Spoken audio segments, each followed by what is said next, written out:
Okay, so today I want to speak about science and why hasn't science improved in about 100 years.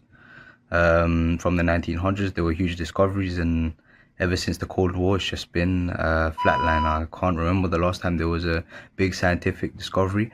The last one that I remember is when there was the sound of a black hole, which isn't that interesting, let's be honest.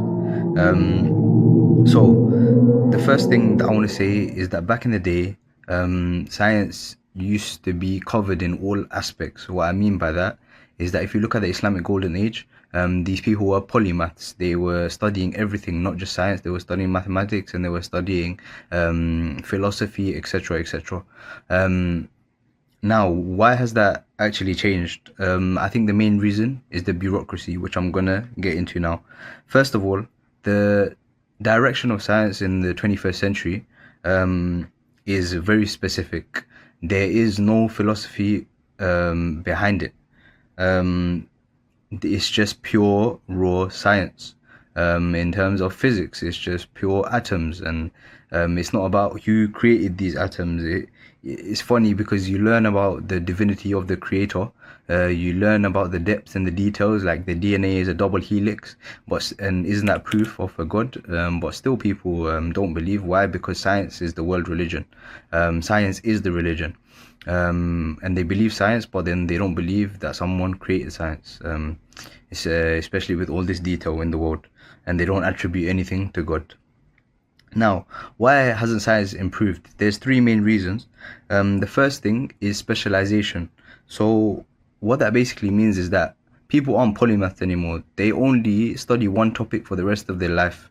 Um, that's all they do. They either study physics, they study biology, they study chemistry, they become a neuroscientist. They go into one field, and the overarching theme is the bureaucracy. Is the companies, is the corporations, is who you work for. If you work for the government, it's always one avenue that you take. You're in a lab for the rest of your life, etc., etc. So the second point is the bureaucracy, the overarching theme.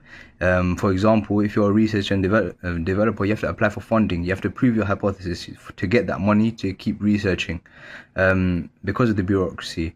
So these are things that kind of restrict you from studying what you want nowadays, and researching what you want, and having the money to research what you want.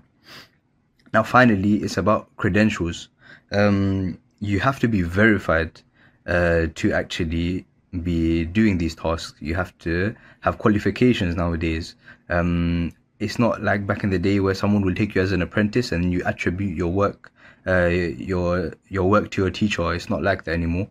It's more of, okay, I have a qualification by the government, again the bureaucracy, and this is why I'm allowed to study science. So those are three reasons why science hasn't improved. And the last point I want to make is that science is very good at faking things, um, and we believe it. But what about God? For example, dark matter is something that you learn in physics in university. It's basically that there is dark matter all around space, and it's essentially the glue holding space together. Now, first of all, it's never been observed. It's never been experimented on. We just all assume it's there. So what I'm trying to say is that we make these labels for things, and we say it's there, but then what about the person who created these things? What I want to say is that as a Muslim, we believe in science.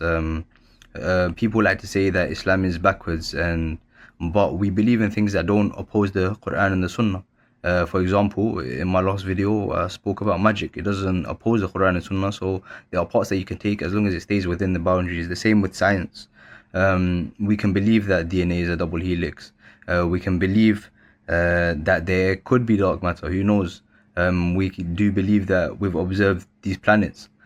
So these are all things that we do believe. There could be quarks, and neutrons, and protons and electrons, and the up quark and the down quark and the strange quark. The list goes on. But as long as it doesn't oppose Islam, then we can believe in it. And I think that's completely fine.